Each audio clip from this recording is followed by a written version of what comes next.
గా L&T L&T అనేది ఒక పెద్ద కంపెనీ హైదరాబాద్లో మెట్రో కట్టిరు. ఆయన మొన్న మదినప్పుడు హైదరాబాద్కి వచ్చిండు. వచ్చి ఆయన విలేకరులతో మాట్లాడుకుంటూ ఒక మాట అన్నాడు. ఏమన్నాడు? ఈ ఫ్రీ బస్సు పెట్టినాక మాది కొద్దిగా తగ్గింది గిరాకీ అన్నాడు. అంటే రేవంత్ రెడ్డి ఏమంటాడు ఎరికేనా, నూక్కుని రావని లోపల అంటాడు. అరే అది ఉన్నట్టు చెప్పుడు కూడా తప్పేనా? చెప్పుడే కాదు, ఇండియా టుడే టీవీలో చెప్తుండు అని నూకుమన్నా నేను నూకుమంటే వాడు బొంబాయి వారిపోయినట్టు. అంటే ఇక నీకు ఎవరు ఖిలాఫ్ ఆఖరికి పాపం. కానీ ఇది ఏం తప్ప? ఇంకా యాక్టరు, సినిమా యాక్టరు, ఈయన పేరు మర్చిపోయాడు. ఆయన చెప్పేటప్పుడు పేరు మర్చిపోయాడు. తెలంగాణ సీఎం అని చెప్పి అటు ఇటు చూసిండు కొద్దిగా. మనవానికి ఆయన ఎక్కడో తలిగింది.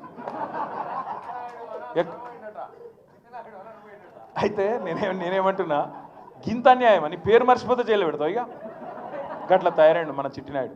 అమ్మతోడు చెప్తున్నా, ఇంకొకడు అయితే ఇంకొకడు రేషం ఉన్న మనిషి అయితే ప్రజలు తిట్టే తిట్లకు ఎప్పుడో చచ్చిపోతుండే. రేవంత్ రెడ్డి కాబట్టి బతుకున్నాడు. పురాగా సిగ్గు తప్పినోడు, పురాగా ఇజ్జత్ లేనోడు కాబట్టి బతుకుతున్నాడు. కానీ ఇంకోడైతే ఎప్పుడన్నా ఆయన ఓ బకెట్లో నీళ్లు పోసుకొని ఆయన నీళ్ళలో దుంగి చచ్చిపోతున్నాడు. అరే రామ, ఏం తిట్టుడు అది? మేము కూడా విన్నాం, మస్తుగా విన్నాం. కానీ అవి ఏం తిట్లు నాయన? ఆడ మూసి ఒడ్డు పొంట పోయి ఇక్కడ గొట్టం వెట్టుడు ఆలస్యం, ఏడున్నాడు రమ్మను అని. అరే గంత కోపం ఏంద్రా పోయేట? మామూలు కోపం లేదు ఒక్కొక్కలకు. రమ్మను, ఇప్పుడు ఇక్కడ రమ్మను దమ్ముంటే. నిజంగా చెప్తున్నా, రేవంత్ రెడ్డి గారు కెమెరాలో చూస్తున్నావు, ఇక్కడ పోలీసు వాళ్ళు కూడా ఉన్నారు, నీ వాళ్ళు నాకు ఎరికే. రేవంత్ రెడ్డి యాది పెట్టుకో, యాడికి పోయినా ఒక 500-600 మంది సెక్యూరిటీని పెట్టుకుని, లేకపోతే మాత్రం ఈ బలగొట్టేటట్టున్నారు ప్రజలు. ఎక్కడికి పోయినా మాట్లాడతారు, అక్కడక్కడ డైలాగులు కొడుతుంటారు రేవంత్ రెడ్డి. మగోడి అయితే రా, అప్పుడప్పుడు ఆగురా అయ్యాను, మీలో లేదు చెవులలో మీలో లేదురా పోయి ఆగు. అక్కడక్కడ మాట్లాడుతుంటాడు. కేసీఆర్ దమ్ముందా అంటాడు. కేసీఆర్ అంటాడు. నేను అంటున్నా, కేసీఆర్ కావాలంటే ఈయనకు మన సోషల్ మీడియాలో పోస్టులు పెట్టే పిల్లగానే తట్టుకోలేకపోతుండే ఈయనకడ కేసీఆర్ కావాలన్నాడు. అవసరమా? ఈ చిట్టినాయుడు గింత మనిషి వీడు, వాడు మళ్ళీ చిట్టెలుక గాయన కంటే కేసీఆర్ కావాలన్నాడు.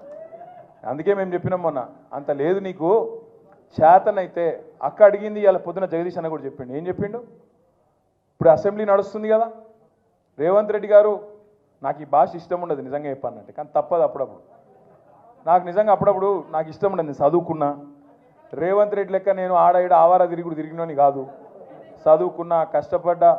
నేను ఎక్కడో పోయి బయట దేశంలో పోయి కొంత ఉద్యోగం సంపాదించుకున్నా, కొంత పేరు సంపాదించుకున్నా. నాకు ఇష్టం ఉండదు. కానీ ఇక కుక్కగాడుకు చెప్పు దెబ్బ అన్నట్టు ఇస్తుంటోళ్ళకి ఇట్లే చెప్తేనే అర్థమవుతుంది. అందుకే చెప్తున్నా, రేవంత్ రెడ్డికి అడుగుతా ఉన్నా నేను. రేవంత్ రెడ్డి, నువ్వు నిజంగానే మగాడివే అయితే అసెంబ్లీ నడుస్తుంది కదా, 15-20 రోజులు పెట్టు.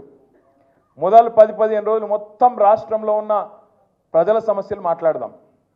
లగచర్ల మాట్లాడదాం, గురుకుల పాఠశాలలు మాట్లాడదాం, అక్కడ ఉన్న సమస్యలు మాట్లాడదాం, రాష్ట్రంలో నువ్వు చెప్పిన 6 గ్యారెంటీలు మాట్లాడదాం, ఆటో డ్రైవర్లు ఎందుకు చచ్చిపోతున్నారో మాట్లాడదాం, చేనేత కార్మికులు ఎందుకు చచ్చిపోతున్నారో మాట్లాడదాం, బోనస్ ఎందుకు ఇస్తలేవో మాట్లాడదాం, మిగతా అన్ని విషయాలు మాట్లాడదాం. నీకు ఇష్టం ఉన్నంత కాలం. రాష్ట్రం అప్పుల పాలైందని తప్పుడు ప్రచారం చేస్తున్నావు కదా, అది కూడా మాట్లాడదాం. నువ్వు నిజంగానే మొగాడివి అయితే 10 రోజులు ఇదంతా ఒడిచిపోయినాక మిగిలిన 4-5 రోజులు ఉన్నాయి కదా, ఈ స్కాము ఆ స్కామ్ అంటున్నావు కదా, మొగోనివైతే అసెంబ్లీలో చర్చ పెట్టు, అక్కడనే సమాధానం చెప్తా నీకు. అసెంబ్లీలోనే చెప్తా ఉన్నా. ఈ ఫార్ములా ఆ ఫార్ములా అంటున్నావు కదా, ఏ ఫార్ములా అన్నదే నీ ఇష్టం. తీసుకురా అసెంబ్లీలో పెట్టు.